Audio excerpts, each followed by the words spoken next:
Hello everyone. आज हम यहाँ पर वायरल ड्रेस हानिया आमिर की जो वायरल ड्रेस है मेरी ज़िंदगी है तू में, उसको हम यहाँ पर बेबी गर्ल्स के लिए ये ड्रेस रेडी करने जा रहे हैं। ये 2 ईयर बेबी की हमने यहाँ पर फिटिंग से ये कटिंग एंड स्टिचिंग यहाँ पर बताई है। अगर आपको इस ड्रेस की कटिंग स्टिचिंग सीखनी है तो पूरे वीडियो को देखिएगा और स्किप मत करिएगा। बहुत ही प्यारी सी ड्रेस है। तो ड्रेस को रेडी करने के लिए हमने जो फैब्रिक लिया है वो करीबन हमने 1 मीटर शलवार के लिए लिया है और 1 मीटर हमने कुर्ते के लिए लिया है। और यहाँ पर एक लेस ले ली। लेस हमने बेबी के हिसाब से हल्के से फ्लावर्स में ली है। कुर्ती की कटिंग करने के लिए हम पहले लेंथ लेंगे। लेंथ हमने यहाँ पर 20 इंच ली है और यहाँ पर हम विड्थ जो लेंगे, जो हमें दामन रखना होगा पूरा, वो यहाँ पर हम 15 इंच का रखेंगे। उसका हाफ हमने यहाँ पर फैब्रिक फोल्ड करके ले लिया है। अब यहाँ पर शोल्डर हम लेंगे। शोल्डर हमने 5 इंच लिए हैं। आर्मोल्स भी हम 5 इंच लेंगे। इस तरह से मार्क करेंगे और राउंड यहाँ पर आर्मोल्स के मार्क कर लेंगे। अब यहाँ से फिटिंग हमें दे देनी है। करीबन हम 7 इंच की फिटिंग लेंगे। पूरा अराउंड ऐसे जैसे मैंने मार्क किया वो 7 इंच आपको नाप के ये कटिंग कर लेना है, ठीक है। और फिर उसके बाद हम यहाँ पर जो साइड में पट्टी जा रही है उसको यहाँ पर कट करेंगे। तो ये करीबन हम 3 इंच ले रहे हैं। तो रेडी है ओके, हमारी यहाँ पर 2 इंच आएगी। तो 3 इंच हमने इसलिए लिया, हाफ इंच यहाँ पर हमारे सिलाई में जाएगा। ये फोल्ड होके जो बंद वाला साइड होगा वो बाहर की साइड को लगेगा, जो सिलाई वाला पार्ट होगा वो इस तरह से जॉइंट हो जाएगा, ठीक है। ये हमने यहाँ पर लाइनिंग भी कट कर ली है। लाइनिंग को हम साथ में रेडी करें क्योंकि हमने जॉर्जेट फैब्रिक लिया है तो इसलिए हमने लाइनिंग ली है। बैक नेक की हम यहाँ पर कटिंग करेंगे। 2 इंच का हमने यहाँ पर ब्रॉडनेस ली है और 1 इंच की डीपनेस लेके बैक नेक की कटिंग कर ली है। यहाँ पर फ्रंट नेक की कटिंग हम हाफ इंच और डीप कट करेंगे। तो 2.5 इंच की यहाँ पर हमें फ्रंट नेक कट करना है राउंड में। और आर्मोल्स भी हम अंदर की साइड से हाफ इंच अंदर कर देंगे फ्रंट वाले पार्ट में। बैक नेक के लिए हम यहाँ पर एक सीधा मार्क और कर लेंगे, उसको भी कट कर लेंगे। यहाँ पर स्लीव्स ले रहे हैं। स्लीव्स हम यहाँ पर फुल स्लीव्स रेडी करेंगे। तो हमने यहाँ पर 10 इंच की स्लीव्स ले ली है और फैब्रिक को जो हमने डबल साइड में फोल्ड किया है 10 इंच की रेडी करेंगे। 11 इंच हमने यहाँ पर पूरा टोटल फैब्रिक रखा है और ऊपर से 2.5 इंच में मार्क करेंगे और वहीं से हमें यहाँ तक के डाउनिंग देनी है और इस तरह से स्लीव्स का शेप दे लेंगे, ठीक है। ये हमारी, ये देखिए इस तरह से कटिंग कर लेना है स्लीव्स की। स्लीव्स यहाँ पर हमारी कट होगी। अब हम शलवार रेडी करेंगे। यहाँ पर हम फर्सी शलवार रेडी कर रहे हैं। उसकी विड्थ हमने यहाँ पर 13 इंच ली है। फैब्रिक को 4 पार्ट में रख लिया है। अब हम अपनी लेंथ लेंगे। लेंथ हम यहाँ पर 18 इंच ले रहे हैं। पूरी टोटल लेंथ हमें यहाँ पर 18 इंच लेनी है और सीधा मार्क कर लेना। हमारा फैब्रिक बराबर नहीं था तो हमने इस तरह से मार्क किया। फिर हम अपना यहाँ पर क्रॉच वाला पार्ट लेंगे। तो क्रॉच हम यहाँ पर 8 इंच लेंगे। 8 इंच पे हमें मार्क करना है इस तरह से। यहाँ पर शलवार का जो पहुँचा होगा वो हम थोड़ा सा एक्स्ट्रा लेंगे। यहाँ पर हमने 6 इंच का ले लिया है और यहाँ से पूरा आसन तक के हमें अपने इंची टेप को मिलाना है और सीधा मार्क कर लेना है। यहाँ पर देखिए शलवार की हमारी मार्किंग हो गई। अब हमने सारा फैब्रिक यहाँ पर कट करके निकाल लिया है। अब यहाँ पर हम अपना क्रॉच को राउंड शेप देंगे। हम यहाँ पर म्यानी नहीं लगा रहे हैं तो इसलिए हमने जैसे प्लाजो में हम कटिंग करते हैं पैंट प्लाजो में, उसी तरह से सेम हम यहाँ पर शलवार में भी कटिंग करेंगे। शलवार हमारे यहाँ पर इस तरह से कटिंग हो गई। अब हम अपने कुर्ते को रेडी करेंगे। यहाँ पर हमने नेक में फ्यूजिंग लगा ली है राउंड शेप की कट करते। यहाँ पर हमने लाइनिंग वाले पार्ट पे लगाई है, अपर पार्ट में हमने फ्यूजिंग नहीं लगाई है।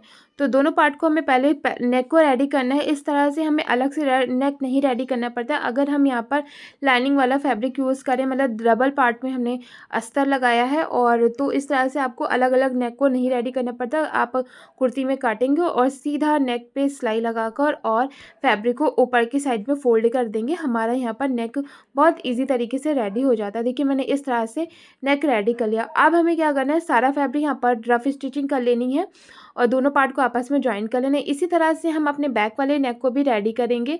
और बैक वाला नेक आप देख रहे हैं मैंने किस तरह से कट किया है और बकरम को मैंने किस तरह से लगाया हुआ है। आप सेम इसी तरह से बकरम को लगाकर और बैक नेक की कटिंग कर सकते हैं और यहाँ पर सिलाई भी बहुत ईजी तरीके से लग जाएगी, ठीक है। अब यहाँ पर बैक नेक हमारा रेडी हो गया। हमने शोल्डर भी साथ में स्टिच कर लिए हैं ताकि उससे जो फैब्रिक होता है वो थोड़ा सा चुभता है बच्चों को, तो इसलिए फैब्रिक हमें जो शोल्डर वगैरह हो तो उसमें सारी जो अंदर से मार्जिन आ रहा हो तो वो सारा लॉक कर देना चाहिए। इससे बच्चों को चुभता नहीं, बच्चे ईजी तरीके से आराम से पहन लेते हैं, उनको कोई दिक्कत नहीं होती। अब यहाँ पर दोनों पट्टियाँ जो हैं उनको भी हमने अच्छे से यहाँ पर अस्तर के साथ में रेडी कर लिया था। अब यहाँ पर हम लेस लगा रहे हैं। तो जो आप देख रहे हैं नीचे वाले पार्ट में हमें लेस लगानी है। पहले जैसे मैं लेस लगा रही हूँ सेम आपको दोनों पार्ट में लेस लगा लेनी है।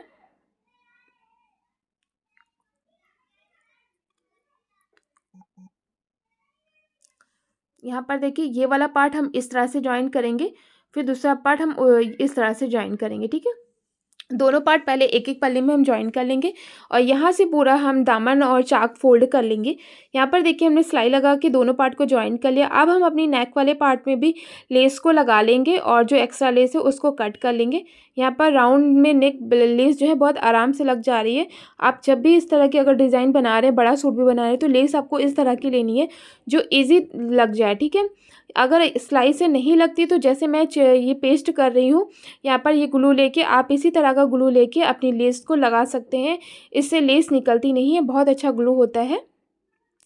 यहाँ पर देखिए हमने पहले इस तरह से पूरे जो हमारे आर्म होल्स हैं वहाँ तक के लेस लगा ली। पहले नेक में लगाई, फिर आर्म होल्स में लगाई, फिर हम अपने चाक वाले पार्ट में लगाएंगे। तो पट्टी हमने इसलिए पहले ज्वाइन कर ली है। अगर लेस हमारी वैसी होती सिलाई से लगने वाली तो पट्टियाँ हम बाद में ज्वाइन करते हैं। आप मेरे और भी बड़े वीडियो देख सकते हैं जो हमने जो है क्या कहते हैं बड़े लोगों के लिए सूट बनाया है। मैं डिस्क्रिप्शन बॉक्स में उसका लिंक दे दूँगी, या तो आप मेरे चैनल पर विजिट करके देखिए। मैंने 2 तरह की डिज़ाइनें बनाई हैं इसी तरह में। एक मैंने वेलवेट पे बनाया है और एक मैंने बिल्कुल ही हानिया आमिर की जो डिज़ाइन है उसी फैब्रिक पे बनाया है। तो वो भी वीडियो को आप विजिट करके देखिएगा, बहुत ही अच्छे से आपको सीखने को मिलेगा किस तरह से ये डिज़ाइन बनानी है। आप देखिए दूसरा पार्ट हमको किस तरह से ज्वाइन करना है, जैसे मैंने दिखाया सेम आपको इसी तरह से दूसरे वाले पार्ट को भी ज्वाइन करना है, यानी कि बैक वाले पार्ट को। अब हमने बैक वाला पार्ट ले लिया, पहले हम अपने नेक वाले पार्ट को रेडी करेंगे यहाँ पर लेस लगा के, क्योंकि बाद में वो नहीं हो पाएगा, तो इसलिए पहले हमें इस तरह से ये लेस लगा लेनी है। अब बैक वाला नेक जो हमने यहाँ पर ओपन रखा था, यहाँ पर हम हुक लगा देंगे और नेक हमारा यहाँ पर छोटा हो जाएगा। फिर अब हम यहाँ पर फ्रंट वाला पार्ट लेंगे। पहले हम ये वाली स्ट्रिप को ज्वाइन करेंगे, फिर इस तरह से ये दूसरी स्ट्रिप को ज्वाइन करेंगे। ठीक है, यहाँ पर देखिए हमने पूरा बैक नेक में भी यहाँ पर लेस लगा के ये ज्वाइन कर लिया। देखिए कुछ इस तरह से इसका लुक आ रहा है। बहुत ही प्यारी ड्रेस ये हमारी रेडी हुई है। दोनों साइड से देखिए इस तरह से लुक आएगा और आर्मोल्स में भी पूरा। अब हम अपनी स्लीव्स को रेडी कर लेते हैं। ये हमने स्लीव्स में भी यहाँ पर लेस लगा लिया है। इसको हमें इस तरह से फोल्ड करते हुए फिटिंग में सिलाई लगा लेनी है। फिर आर्मोल्स वाले पार्ट में हम यहाँ पर स्लीव्स को ज्वाइन कर लेंगे। इस तरह से देखिए अपनी हमारी स्लीव्स है, यहाँ पर आर्मोल्स में हम ज्वाइन करेंगे दोनों साइड से। यहाँ पर हमारी कुर्ती डन हो गई है, बहुत ही प्यारा सा लग रहा है, आप देख लीजिए। अगर आपको इससे भी बड़ा साइज़ चाहिए जिसकी आपको फिटिंग बनानी हो, जैसे कि आप 10 साल का बेबी हो गया या जो है क्या कहते 8 साल का, जितना भी बड़ा बेबी हो मुझे कमेंट करिएगा, मैं उसकी कटिंग एंड स्टिचिंग बता दूँगी। आप इस तरह की डिज़ाइन को रेडी कर सकती हैं। अब फर्शी शलवार सिलनी कैसे है, तो फर्शी शलवार नॉर्मली जैसे शलवारें बनाई जाती है उसी तरह से बनाई जाती है, बस हमें इसमें जो कलियां होती हैं उसे ज्वाइन नहीं करना होता है। दोनों पार्टों को हमने आपस में मिला लिया। अब क्रॉच वाला पार्ट हम इस तरह से पहले ज्वाइन कर लेंगे दोनों साइड से। ये देखिए यहाँ पर हमारा क्रॉच वाला पार्ट है, यहाँ पर दोनों साइड से स्टिचिंग कर लेंगे इसमें। और यहाँ पर देखिए हमने सिलाई लगा ली है। अब दोनों पाँचों को इस तरह से अलग करना बनाएंगे। तो पाँचों के लिए हमने यहाँ पर बकरम को ले लिया है और हमने फैब्रिक में इसे पेस्ट कर लिया। हमने फ्यूजिंग बकरम ही लिया है और यहाँ पर 4.5 इंच का यहाँ पर हमने एक स्ट्रिप कट करी है और यहाँ पर दोनों पाँचों को इस तरह से आपस में मिलाते हुए और यहाँ पर सिलाई लगा लेंगे और इस सिलाई को अंदर को वाले पार्ट को फोल्ड कर देंगे। ठीक है, अब इस तरह से यहाँ पर और कोई सिलाई नहीं लगानी होती है, सिर्फ पौंचे में हमें यहाँ पर 2 सिलाई लगानी होती है, ऊपर और नीचे। अलग से हमें यहाँ पर पौंचे में डिज़ाइन नहीं बनानी होती, बिल्कुल सिंपल रखना होता है। यहाँ पर पौंचा हमारा रेडी हो गया। आप चाहें तो आप इसमें यहाँ पर लेस वगैरह लगा सकते हैं, नहीं तो आप ऐसे भी छोड़ सकते हैं। हमने यहाँ पर लेस लगा ली क्योंकि छोटी बच्चियों पर ये सब चीज़ें बहुत अच्छी लगती हैं, तो हमने यहाँ पर लेस वगैरह भी लगा ली हुई है। दोनों पौंचे में हमने यहाँ पर लेस लगाई है इस तरह से। गाइस, आपको मेरा वीडियो अच्छा लगे तो प्लीज़ मेरे वीडियो को लाइक करिएगा और मेरे चैनल को भी सब्सक्राइब करिएगा। बेल आइकन भी प्रेस कर दीजिएगा ताकि इसी तरह की वीडियोस की नोटिफिकेशन मिल जाए और वीडियोस को आप लोग देख सकें। अब इस तरह से हमें दोनों पाँचों को आपस में मिलाते हुए यहाँ पर सिलाई लगा लेनी है। अब हम यहाँ पर क्या करेंगे, अपनी बेल्ट लगाएंगे। तो बेल्ट हम यहाँ पर अलग से लगाएंगे इस तरह से। पहले हमें ओपन करके देख लेना है कितना ये पार्ट आ रहा है। और बेल्ट की जो हम विड्थ लेंगे वो 3 इंच की लेंगे और यहाँ पर टोटल जो हमारी बेल्ट रेडी होगी वो 1 इंच के लिए होगी। हाफ इंच यहाँ पर हमारा सिलाई में जाएगा। ठीक है, इस तरह से हमें यहाँ पर फैब्रिक को आपस में पहले ज्वाइन कर लेना है, दोनों फैब्रिक को। ठीक है। फिर उसके बाद हम यहाँ पर इलास्टिक लेंगे, इसको इसके ऊपर अंदर की साइड को रखते हुए पूरी सिलाई लगा लेंगे। बेल्ट हमने यहाँ पर देखिए इस तरह से रेडी कर दी, इलास्टिक लगाकर शलवार यहाँ पर रेडी हो गई है। ये देखिए कितनी प्यारी सी क्यूट सी शलवार लग रही है। देखिए, thanks for watching my video.